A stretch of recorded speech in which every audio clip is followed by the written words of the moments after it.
और नमो बुद्धाय जय भीम करती हूँ। और पीछे बैठे मेरे सभी भाई लोग, उनको भी मैं क्रांतिकारी जय भीम बोलती हूँ।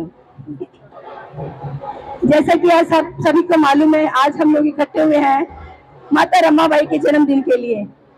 तो माता रमाबाई को याद करके इकट्ठी नहीं होती, देखिए ना, इकट्ठी हुई नहीं है ना, इतनी सारी इकट्ठी हो गई है। मैं इन बहनों को बोलूंगी अब अपने लिए तालियां बजाइए पहले तो, हमारी प्रिय माता रमाबाई के लिए। माता रमाबाई, माता रमाबाई, माता रमाबाई। तो मैं बताना चाहती हूँ, माता रमाबाई जो एक हमारी पूजनीय माता है, हम उनको हमेशा याद करते और करते रहेंगे।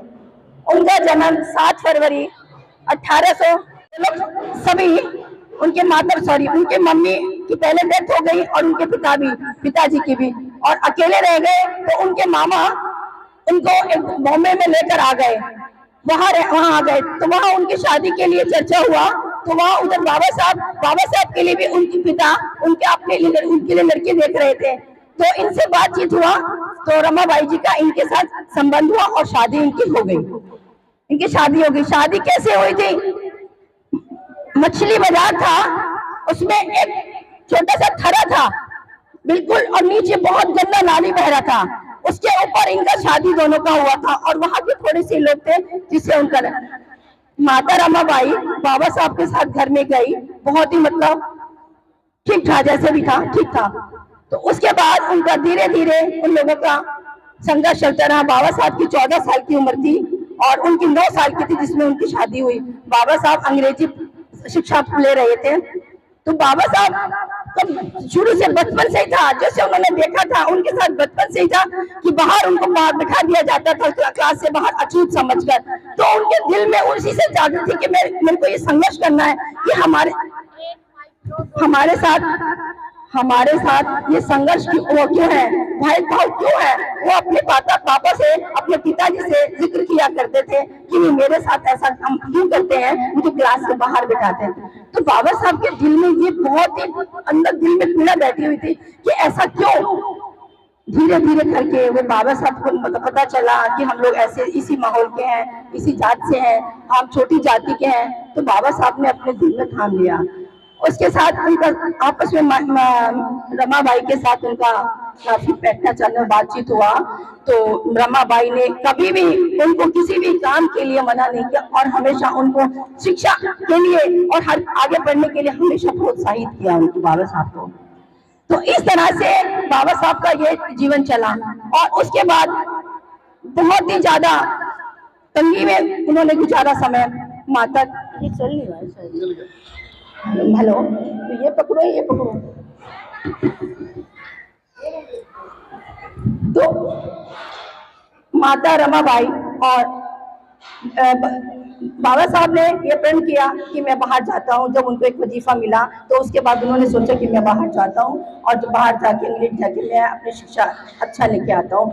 मैं किनके लिए शिक्षा लूंगा? जो मेरे पीड़ित हैं, शोषित हैं और जिनको कुचला नीचा कहा जाता है, उनके साथ ऐसा व्यवहार किया जाता है, मैं उनके लिए संघर्ष करूंगा। माता रमाबाई से बोला। माता रमाबाई ने तुरंत बोल दिया और उनको प्रोत्साहित किया, नहीं आप जाइए, मैं बच्चों को संभाल लूंगी, मैं घर संभाल लूंगी, आप चिंता मत करिएगा। तो बाबा साहब बाहर चले गए। उसके बाद माता रमाबाई का थोड़ा सा टाइम निकला और उसके बाद परिवार में आर्थिक स्थिति बहुत खराब होने लगी, खाने को राशन भी नहीं रहा। तो माता रमाबाई क्या करती थी, बाहर जाती थी और गोबर बीनती थी, गोबर बीन के फिर अपने सर पे रखती थी और जब उपले पाती थी, उपले पात कर उसको बेचती घर घर जाकर। तो लोग उनको, महिलाएं उनको बहुत ही ज्यादा नीचा दिखाने की कोशिश करती थी और बोलती थी, अरे बैरिस्टर की बीवी है और देखो उपले खा के लेके जा रही है। तो वो कहती है, रमाबाई ने अपना टोकरा उतारा सर से और उतार के बोलती हैं, सुनिए, कोई भी काम करने में कोई बुराई नहीं होती है। मुझे अगर मैं ये काम कर रही हूँ, ईमानदारी से कर रही हूँ, तो मुझे इसमें कोई शर्म नहीं आती है। मुझे अपने बच्चों का देखना है, मेरा बैरिस्टर। अच्छा, तो माता रमाबाई उनके साथ वो कर दिया उन्होंने और अपना। उसके बाद उनका धीरे धीरे बच्चों के साथ वो हुआ। तो उनके बच्चे 4 बच्चे उनके चले गए, एक एक करके उनके 4 बच्चों की मृत्यु हो गई। एक बच्चा उनका यशवंत था जो सबसे बड़ा था वो भी बीमार था और बाकी बच्चे भी बीमारी हालत में, गरीबी हालत में वो लोग भी वो चले गए। सबसे छोटा बच्चा, मैं शॉर्ट में बताऊंगी क्योंकि टाइम की कमी है, तो सबसे छोटा बच्चा राज रतन जो बाबा साहब को बहुत प्यारा था, तो उस बच्चे के लिए उन्होंने एक हिरन पाला था, छोटा सा बच्चा। तो राज रतन बीमार पड़ गए, बीमार पड़ने के बाद उनकी हालत होगी और उसके बाद उसको कफन के लिए भी कपड़ा नहीं था। तो अब पड़ोस से आए कि लोग बोलने लगे भाई इसको कफन के लिए तो नहीं था, तो माता रमाबाई ने अपना पल्लू फाड़ा और उस बच्चे को उसमें लपेट के ले गई उसके लिए। तो 2 दिन के बाद क्या होती है ममता, माँ की ममता क्या होती है देखिए, 2 दिन के बाद हिरन भी बीमार हो गया और वो हिरन की भी डेथ हो गई। जब बाबा साहब को पता चला तो उनको बहुत ही तकलीफ हुई कि एक इंसान के लिए क्या करेगा, जानवर ने अपनी जान दे दी एक बच्चे के लिए। तो मेरा कहने का मतलब ये है कि माँ जैसी चीज तो दुनिया में कभी नहीं मिल सकती है। ये सारी माएँ तो है जो यहाँ पर बैठी हैं।